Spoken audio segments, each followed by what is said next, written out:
نحمده ونصلي ونسلم علی رسول الکریم اما بعد۔ نبی کریم رؤوف رحیم صلی اللہ علیہ وآلہ وسلم کی مبارک زندگی سے جھلکیاں پیش کی جا رہی ہیں۔ ظاہر ہے یہ اتنا بڑا موضوع ہے کہ اس کو ایک جگہ یا ایک کسی کتاب میں یا ایک کسی اسپیکر کا کوئی بس نہیں ہے کہ وہ اتنے بڑے موضوع کا ہر پہلو کور کر سکے۔ جو بھی ہمیں استعداد ہے اللہ تعالیٰ کے کرم سے، تو اسی کے اندر جو ہے ظاہر ہے ہم اپنی قوت صرف کر رہے ہیں کہ یہ خدمت جو ہے وہ اللہ تعالیٰ کے یہاں قبول ہو جائے اور اس کے جو ثمرات ہیں وہ ہمیں مل جائیں، تاکہ ہماری دنیا بھی سنور جائے، ہماری آخرت بھی سنور جائے اور نبی کریم صلی اللہ علیہ وآلہ وسلم کے مدح خانوں میں ہمارا بھی نام شامل ہو جائے۔ تو حضرت ابوبکر صدیق اور حضرت جعفر طیار کا ایمان بیان کیا گیا پچھلی قسط میں۔ ابھی مزید یہ ہے کہ حضرت ابوبکر صدیق رضی اللہ تعالیٰ عنہ کو ہم نے بڑا مختصر بیان کیا تھا، اس پہ دو باتیں رہ گئی تھیں۔ ایک تو آپ نے خواب دیکھا، خواب یہ دیکھا تھا کہ چاند جو ہے وہ ٹکڑے ٹکڑے ہو گیا ہے اور چاند کے ٹکڑے مکے کے ہر شہر میں، ہر گھر میں داخل ہو گئے۔ مکے شہر کے ہر گھر میں وہ چاند کے ٹکڑے داخل ہو گئے ہیں اور کچھ لمحات کے بعد وہ ٹکڑے گھروں سے واپس ہوتے ہیں اور پھر چاند کی شکل بن کے پھر آسمان پہ وہ چلے جاتے ہیں۔ لیکن فرمایا جو ٹکڑا چاند کا حضرت ابوبکر صدیق کے گھر میں داخل ہوا وہ ادھر ہی رہا اور وہ واپس نہیں گیا۔ صبح کسی یہودی عالم کو خواب سنایا تاکہ وہ تعبیر کر کے بتائے، لیکن جو ہے اس نے منہ بنایا اور کہا کہ نہیں یہ خواب ایسے ہی ہے اور اس میں کوئی حقیقت نہیں ہے۔ لیکن حضرت ابوبکر صدیق کو یہ یقین رہا کہ خواب میں کوئی بڑی حقیقت ہے، چھپی ہوئی ہے۔ تو بہرحال پھر یہ جب یمن کے سفر پر گئے، کیونکہ عام طور پر مکے کے لوگ سارے ہی تاجر تھے، لیکن حضرت ابوبکر صدیق تو مشہور تاجر تھے، کپڑے کا تجارت کرتے تھے اور اسی سلسلے میں ان کے سفر ہوا کرتے تھے۔ تو یمن میں جب سفر کے لیے گئے تو وہاں ایک راہب ملا اور اس نے نبی کریم صلی اللہ علیہ وآلہ وسلم کی بشارت سنا دی کہ آپ کے شہر مکہ میں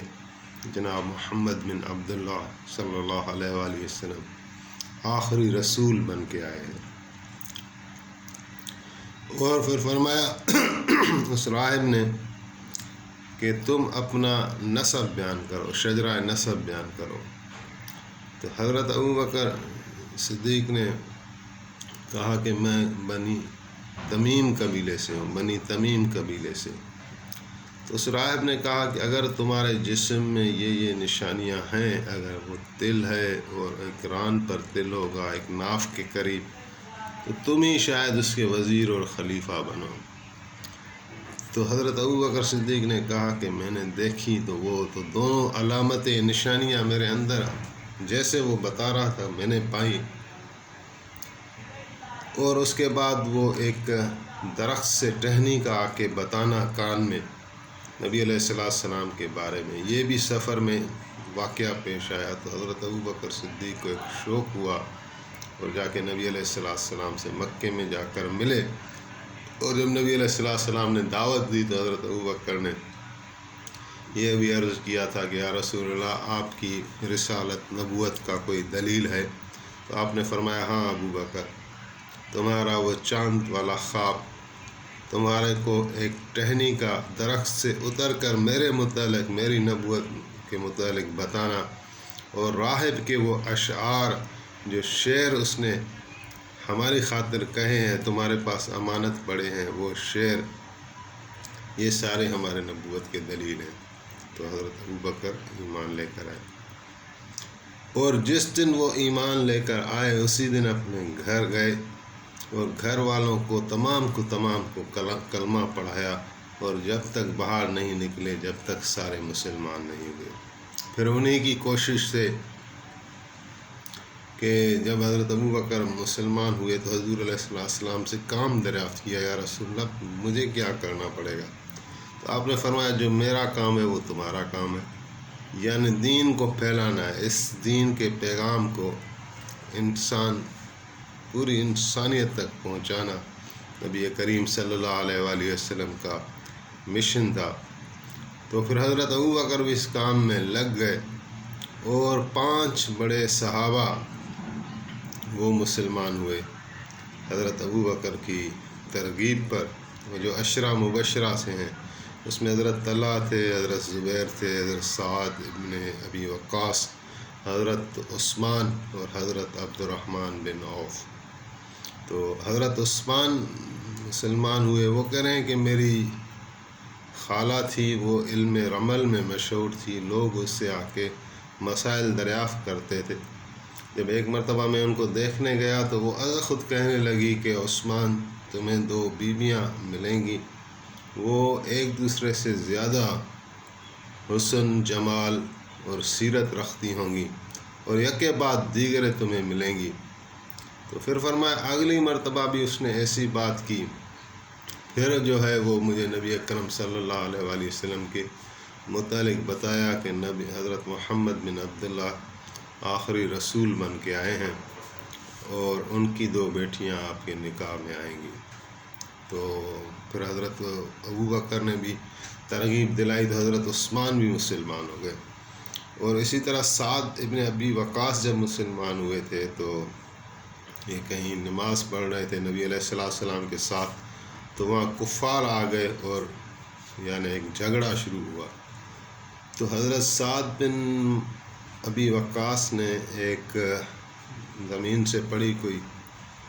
جانور کی ہڈی اٹھائی اور ان کافروں کو دے ماری، اس سے ایک کافر کا جو ہے سر پھٹ گیا، اس سے خون نکلنا شروع ہوا۔ یہ پہلی مرتبہ تھا کہ اسلام کی خاطر کسی شخص نے یعنی یہ جوابی کارروائی کی، اور وہ سعد ابن ابی وقاص سے ہیں۔ تو پھر سعد ابن ابی وقاص کو نبی علیہ السلام نے دعا دی تھی، جس کی وجہ سے حضرت سعد کی دعا قبول ہوتی تھی، وہ مقبول دعا بن گئے، اور اس کا تیر کبھی نشانے سے خطا نہیں ہوتا تھا۔ یہ حضور علیہ السلام کی دعا کا نتیجہ تھا۔ پھر آخر عمر میں حضرت سعد ابن ابی وقاص کی یعنی بینائی بڑی کمزور ہو گئی اور دیکھ نہیں پاتے تھے، تو لوگ کہتے تھے کہ سعد آپ اپنے لیے دعا کیوں نہیں مانگتے؟ تو فرماتے تھے کہ میرے نزدیک اللہ کی رضا پر راضی رہنا آنکھوں کی بینائی سے بہتر ہے۔ تو یہ صحابہ کی شان تھی۔ اور اسی طرح عبد الرحمن بن عوف فرما رہے ہیں کہ میں بھی سفر پہ تھا اور مجھے بھی ایک راہب ملا جس نے کوئی 12 اشعار کہے تھے نبی علیہ السلام کی خدمت میں، اور مجھے حضور علیہ السلام کی شان بتائی، تو میں بھی وہ تجارت کو ختم کر کے حضور کی محبت اور شوق زیارت میں مکے آیا، پھر حضور کے گھر چلا گیا، اور وہاں نبی علیہ السلام نے مجھے دعوت دی۔ میں نے دلیل مانگا تو آپ نے وہ حمیرے والے جو اشعار تھے فرمایا جو 12 اشعار تمہیں دیے گئے ہیں امانتاً، وہ ہمیں دے دو۔ پھر ان کے لیے بھی خوشخبری بتائی کہ جو لوگ آپ سے ملے نہیں تھے لیکن آپ کے پیچھے آپ کی رسالت اور نبوت کا اقرار کرتے تھے، شاہدی دیتے تھے، آپ نے فرمایا یہ میرے بھائی ہیں۔ تو اسی طرح یعنی یہ سلسلہ چلتا رہا، اور پھر ایک آیت آ گئی انذر عشیرتک الاقربین سورۃ شورى میں، کہ اس پہ اللہ تعالیٰ نے فرمایا کہ آپ میرے حبیب اپنے جو رشتہ دار ہیں قریب کے، ان کو آپ ڈرائیں، یعنی ان کو آپ دعوت دیں۔ اس کے پیچھے بیک گراؤنڈ تو یہی ہے کہ مکے میں ظاہر ہے جس معاشرے میں نبی علیہ السلام کی ولادت ہوئی تھی، مکے شہر میں کسی کی حکومت نہیں تھی، فوج، پولیس، قانون کچھ بھی نہیں تھا۔ ہاں ایک چیز تھی کہ قبائلی نظام تھا، اور قبیلائی نظام جو ہے وہ ایک شخص کے لیے تحفظ کا ذریعہ ہوتا تھا۔ تو نبی کریم صلی اللہ علیہ وآلہ وسلم کو بھی جو اللہ تعالیٰ نے تحفظ دیا وہ اپنے قبیلے کے ذریعے دیا، اور قبیلے کے سردار اور بڑے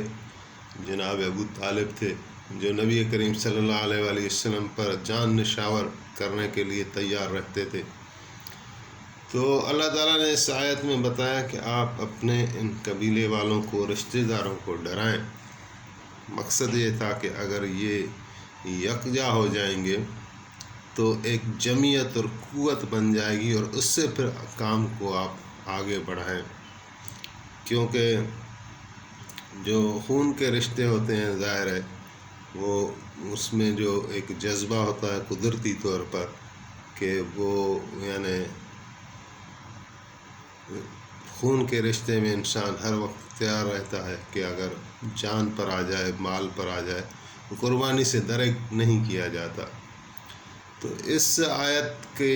تعمیل میں آپ نے حضرت علی کرم اللہ وجہ الکریم کو بھیجا کہ جا کے بنی ہاشم اور بنی مطلب کے جتنے بھی لوگ ہیں ان کو بلائیں، دعوت تام ہے، اور تام کا بھی انتظام کرو۔ تو حضرت علی فرما رہے ہیں کہ میں نے آپ کے حکم پر کوئی بنی ہاشم اور بنی مطلب سارے مردوں کو میں دعوت لے کر لے آیا، جن کی تعداد 40 تھی یا 80 تھی، اس وقت ذہن میں نہیں آ رہا، بہرحال اتنی تھی، یا 40 تھی یا 80 تھی، تو وہ سارے آ گئے۔ اور حضرت علی فرما رہے ہیں جو میں نے گوشت مشکل سے میرے ہاتھ آیا تھا اور کچھ دودھ ان کو یعنی کھلانے پلانے کے لیے، تو لیکن وہ تھا اتنا کہ میں نے سوچا کہ یہ تو اتنا ہے کہ ایک اگر کھانے والا، اچھا کھانے والا ہوگا تو ایک بندہ ہی اس کا صفایا کر دے گا، لیکن نبی علیہ السلام کے حکم کے مطابق 40 مردوں کو لے آیا، اور پھر آپ نے فرمایا، کھانا ان کے سامنے پیش کیا اور فرمایا کہ کولو بسم اللہ، بسم اللہ الرحمن الرحیم کر کے کھاؤ۔ تو ان ساروں نے کھایا اور سیر ہو کر کھایا، اور پھر دودھ پیا اور سیر ہو کر پیا۔ حضرت علی فرما رہے ہیں نہ کوئی کھانے میں کمی واقع ہوئی، نہ کوئی دودھ میں کمی واقع ہوئی، وہ ویسے کہ ویسے پڑے رہے، گویا کہ کسی نے کھایا ہی نہیں۔ اس کے بعد آپ نے اپنے اسلام کا تعارف کرایا، اللہ تعالیٰ کی وحدانیت اور اپنی رسالت بیان کی، جہنم اور جنت کا تذکرہ فرمایا، قیامت کا تذکرہ فرمایا، اور ان کو دعوت دی کہ آپ میرے تابع داری کریں، اسی میں ہی نجات ہے۔ تو آپ کی تقریر کے بعد جو ہے ابو لہب اٹھا، حضور کا دشمن تھا اور چاچا بھی تھا، تو اس نے کہا کہ محمد آپ ایسی باتیں کر رہے ہو کہ اگر ہم بنی ہاشم والے آپ کی بات مانیں گے تو ہم سے تو یہ قریش اور عرب یعنی دشمن ہو جائیں گے، اور ہمارا حال یہ ہے کہ اگر قریش یا اہل مکہ پورا شہر بھی ہمارے ساتھ ہو جائے تو بھی ہم عرب پورے کا مقابلہ نہیں کر سکتے۔ تو تمہاری ایسی باتوں سے مجھے خطرہ محسوس ہو رہا ہے،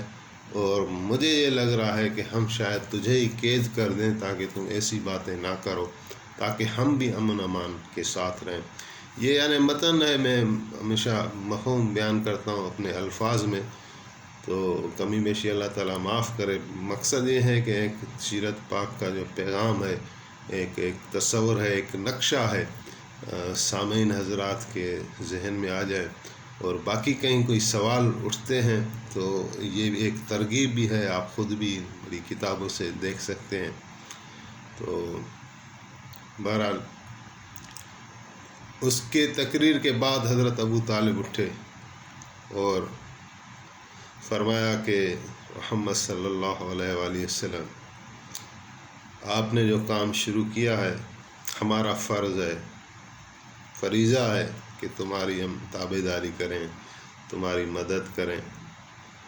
لیکن میں اپنے خاندان والوں کو دیکھتا ہوں، اگر یہ سارے آتے ہیں آپ کے پیچھے تو سب سے پہلے میں بھی آتا ہوں، اور اگر یہ خاندان قبیلے والے نہیں مانتے، آپ کے پیچھے نہیں آتے، تو میں بھی ان کو چھوڑ کر نہیں آ سکتا۔ باقی یہ آپ کو میں یقین دلاتا ہوں کہ جب تک میں زندہ ہوں آپ اپنا کام جاری رکھیں، اور میری موجودگی میں کسی کو کوئی طاقت نہیں ہے کہ آپ کے ایک بال کو بھی نقصان پہنچا سکے۔ اور پھر ابو لہب کی طرف متوجہ ہوئے اور پھر فرمایا، ابو لہب تم اپنے ہوتے ہوئے بھی تم ایسی گفتگو کر رہے ہو کہ تمہاری لہجے سے دشمنی کی بو آ رہی ہے، تم اس طرح کی حرکتوں سے باز آؤ، نہیں تو تمہیں نتیجہ میں دکھاؤں گا۔ تو اسی طرح یہ ایک مجلس ہوئی دعوت ذی العشیرہ کے نام سے، یعنی اس میں عزیز و اقربا کو آپ نے بلایا اور دعوت دی، اور اس کے بعد جو ہے عام دعوت جو ہے اس جبل صفا پر ہے، اس کو انشاءاللہ نیکسٹ کلاس میں بیان کیا جائے گا۔ دعا اللہ تعالی ہمیں جو ہے وہ عمل کی توفیق عطا فرمائے۔ وما علینا الا البلاغ المبین۔